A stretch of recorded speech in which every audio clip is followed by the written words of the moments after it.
The strange thing about being cut out of your own family isn't the yelling, it's the calm. People speak carefully when the decision has already been made. Their voices soften. Every sentence sounds polite, reasonable, almost gentle. That's how it started for me. I was standing in my small kitchen in Chicago, untangling a string of cheap Christmas lights that had somehow tied themselves into knots again. Outside the window, the street was gray and cold, the kind of early winter afternoon where the sky never quite gets bright. The radiator beside the sink knocked twice, that hollow metal sound it makes every winter. I remember thinking I should probably buy a real tree this year. Something about turning 30 made the little plastic one in the corner feel sadder than usual. Then my phone rang. Mom. For a second, I considered letting it go to voicemail. We had spoken a few days earlier, and nothing important had come up. But something about the way her name lit up the screen made me pick it up anyway. Hi. Mom. There was a pause before she answered. Not a long pause, just long enough to notice. Avery, she said. Sweetheart, are you busy? I wrapped the Christmas lights loosely around my hand without thinking. No. What's going on? Another pause.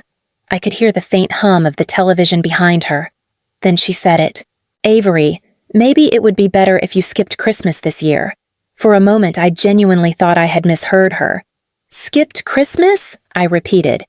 Yes, she said quickly. Just this year. The radiator banged again beside me, louder this time. I leaned against the counter. Why would I skip Christmas? Mom exhaled slowly. Well, Brooke mentioned she feels a little uncomfortable. Brooke, my brother Daniel's new wife. I had met her exactly 3 times since the wedding in October. Uncomfortable about what I asked. Mom hesitated again. You know how your job is, she said. Sometimes people in your field ask questions. Brooke just thinks the holiday should stay peaceful. Peaceful. I let out a small laugh, mostly because I didn't know what else to do with the sentence. So, I can't come home because I might ask questions, I said. That's not what I meant. It's exactly what you meant. Her voice softened even more. Avery, Daniel deserves a peaceful Christmas with his wife. That part landed harder than the rest. I waited for her to add something else. Maybe that Dad thought the idea was ridiculous. Maybe that someone had argued for me. She didn't. So Daniel knows about this? I asked. Well, we talked about it together. Of course they had.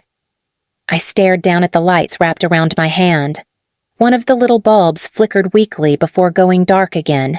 The strange part about moments like that is how quickly you understand what happened without anyone saying it directly. A conversation had already taken place. Just not with me. I took a slow breath. Then I said the one thing nobody in my family expected to hear. Okay. Mom went quiet. Okay, she repeated. Yeah, I said. If that's what everyone wants. The call ended a minute later. I stayed in the kitchen long after the screen went dark. The apartment smelled faintly like burnt coffee from that morning. Across the room, the small plastic tree blinked unevenly, red and green lights pulsing out of rhythm, and standing there in the quiet, one thought kept returning to me. Brooke Whitlock. Because something about this whole situation didn't feel like a family decision. It felt like someone had made sure I wouldn't be in the room. I stayed in the kitchen for a while after the call ended. The lights were still wrapped around my hand. I hadn't even realized I was holding them that tightly until my fingers started to ache. The apartment was quiet except for the low hum of the refrigerator. Eventually, I set the lights down on the counter and sat at the table. My phone was still in my hand. Part of me kept expecting it to ring again. Daniel. Maybe. Or Dad. Something simple. Something normal. Avery. Your mother's overreacting. Of course you're coming. But the phone stayed silent. 5 minutes passed, then 10. Nothing. That's when the real part of it started settling in. They hadn't just decided this suddenly. The conversation had already happened. Mom had simply been the one assigned to make the call. I opened our family group chat. The last message was from Daniel 2 days earlier. He had posted a photo of the living room in his new house. The Christmas tree filled half the frame. Tall, perfectly decorated, lights everywhere. Underneath the photo, Brooke had written "First Whitlock Christmas in our new house." My mom had replied with 3 red heart emojis. I stared at that message longer than I meant to. Then I typed to Daniel. "Mom just told me I'm not coming for Christmas." The typing dots appeared almost immediately. They disappeared, then came back again. Finally, his message arrived. "Brooke just wants a quiet holiday this year." That was all. No apology. No explanation. I stared at the screen, then typed back, "Quiet from who?" The dots returned. This time they stayed there for a long moment. Then Daniel wrote, "You know how intense your job can get." I leaned back in the chair and let out a short laugh. "I'm an investigator. Dan. Not a bomb." Another pause. Then his final message came through. "Look, Avery, it's just one Christmas." I didn't reply. There wasn't much left to say. Daniel had always been the easy one in our family. Growing up, things seemed to arrange themselves around him: school, holidays, even arguments. People wanted him comfortable. I was the one who moved away, the one who asked questions people didn't always like answering, which made the whole thing almost ironic. Because at that wedding dinner back in October, Brooke Whitlock had asked more questions about my work than anyone else at the table. At the time, it had sounded like polite curiosity. Now, sitting alone in my quiet apartment, it didn't feel polite anymore. It felt careful. That night, I couldn't sleep. I kept replaying the wedding dinner in my head. Daniel and Brooke had rented this private room at some restaurant downtown. Dim lights, too many champagne glasses on the table, the kind of place where everybody talks louder than normal. I remember Brooke sitting across from me, smiling like she was interviewing me for something. "So, Avery," she said that night, swirling her drink, "your job sounds intense. It's paperwork most days," I told her. She tilted her head. "But you investigate companies, right?" "Sometimes." "What kind of companies?" "Depends." She leaned forward a little then. I noticed it because her chair made this sharp squeak against the floor. "Consulting firms, too," I shrugged. "If they break rules." Daniel laughed and nudged her shoulder. "See?" he said. "I told you Avery works with boring financial stuff." Brooke didn't laugh. She kept looking at me. "Do you travel for those investigations?" she asked. "Sometimes." "Like surprise audits?" "Not exactly." She nodded slowly, like she was filing something away. At the time, I honestly thought she was just making conversation. You ever meet someone who asks a lot of polite questions, but somehow it feels like they're digging for something that was Brooke? Later that same night, she asked one more thing while everyone else was busy arguing about football. "Do you ever look into mid-sized consulting firms?" "Sometimes," I said again. "Even ones that aren't huge. Especially those." She smiled after that. But it wasn't the relaxed kind. More like someone who just confirmed a suspicion. I didn't think much about it then.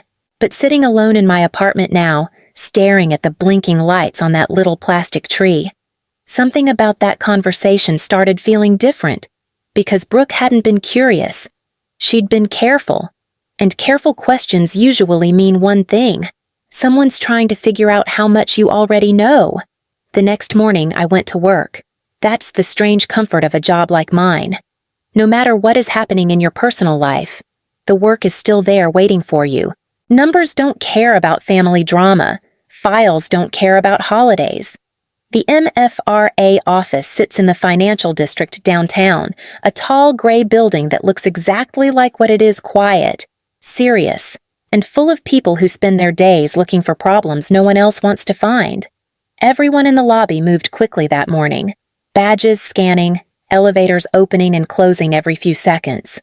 Routine has its own kind of calm. The elevator smelled faintly like burnt coffee, the same smell that somehow managed to linger there every single morning. When I stepped onto our floor, Marcus from accounting was leaning across the reception desk talking to one of the analysts. He looked up when he saw me. "Morning. Whitlock," he said. "You look like someone who didn't sleep." "That obvious?" I asked. "Holiday stress," he guessed. "Something like that." I kept walking. Jenna, my assistant, glanced up from her monitor as I passed her desk.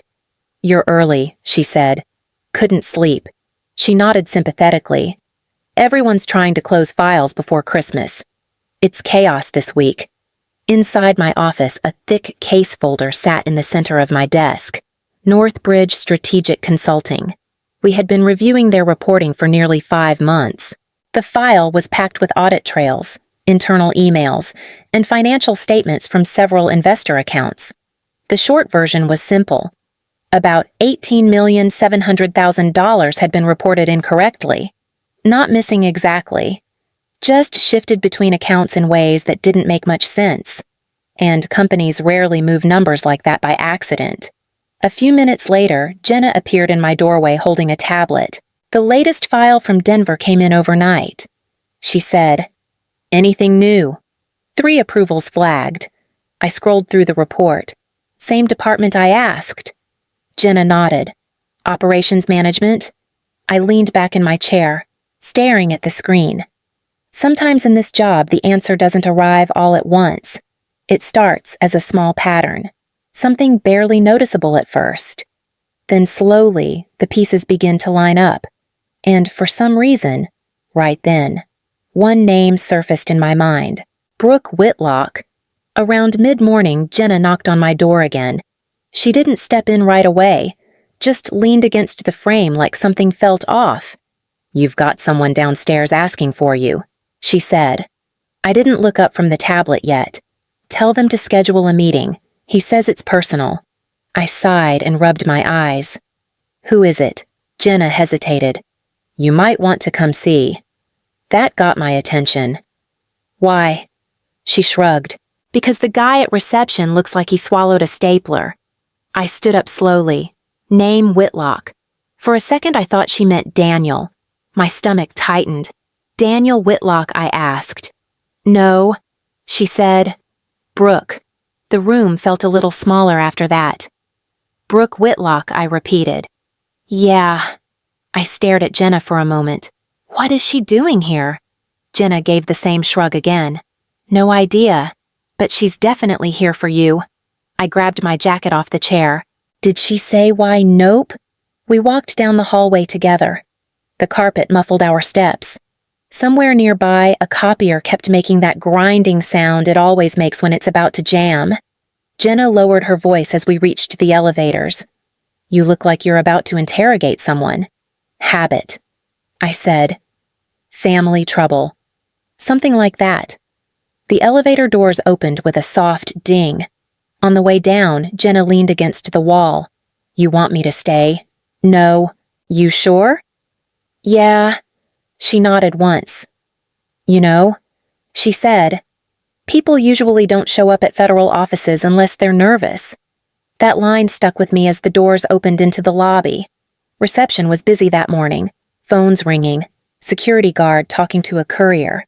And there she was, Brooke Whitlock, sitting in one of the gray chairs under the MFRA seal on the wall. Perfect posture, hands folded in her lap. But the moment she saw me walking toward her, something in her face changed, fast, like she had just realized she walked into the wrong room. I stopped a few steps in front of her. "Brooke." She stood up too quickly. The chair legs scraped across the tile floor with a sharp sound that made the receptionist glance up. "Avery," she said.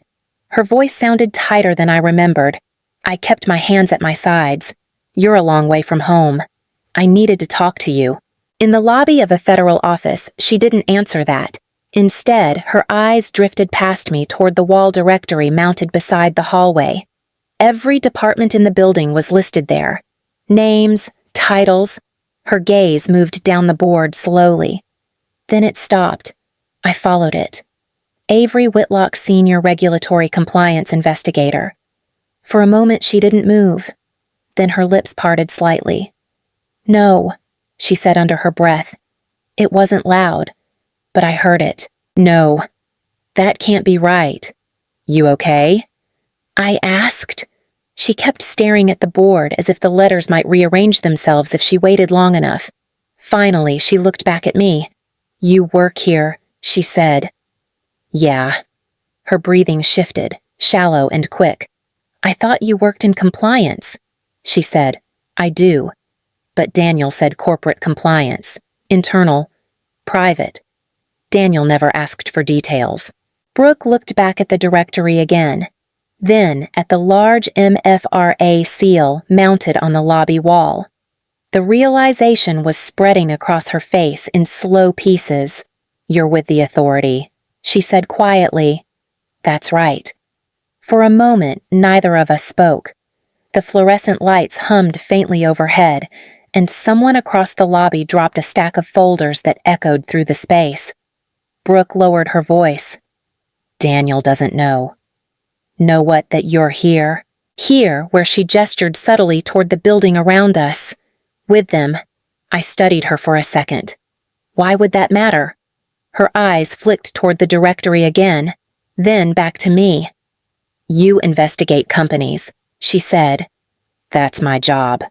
Her fingers tightened together. Consulting firms, too. Sometimes. She swallowed. When I saw your name on the wedding guest list, she said slowly, Daniel mentioned your work. I assumed it was coincidence. What was your name? I waited. And then, she said, almost to herself, I saw where you actually worked. The silence between us stretched. For the first time since she arrived, Brooke looked uncertain about what she had just walked into. I had seen that look before. It's the moment when someone realizes the situation they thought they understood is a lot bigger than they expected. And standing there in the MFRA lobby, Brooke Whitlock looked exactly like someone who had just stepped onto the wrong side of a very serious problem. Brooke glanced around the lobby again, as if making sure no one nearby was paying attention. The receptionist was typing steadily at her computer. Near the entrance, a security guard was arguing with a courier about a delivery slip. Still, Brooke lowered her voice and stepped a little closer. Daniel doesn't know, she said. You mentioned that. He thinks you work in corporate compliance. Private sector, internal investigations. I shrugged slightly. He never asked for specifics.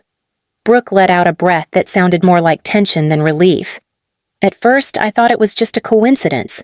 What was your name? You keep coming back to that. At the wedding, she said.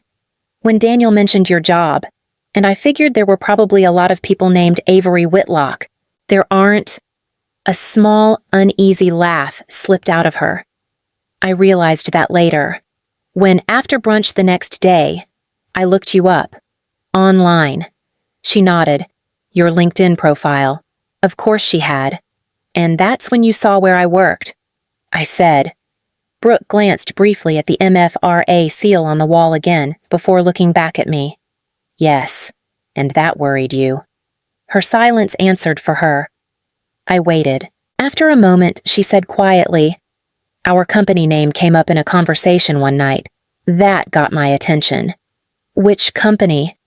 She hesitated, but not for long. Northbridge Strategic Consulting. The name hung between us for a second. You work there, I said. Yes, doing what operations management. A few pieces clicked into place in my head. So you saw my job online, I said slowly. You saw what kind of work I do. Brooke nodded faintly. And then suddenly I wasn't welcome at Christmas. Her gaze shifted toward the floor. You might hear things, she said.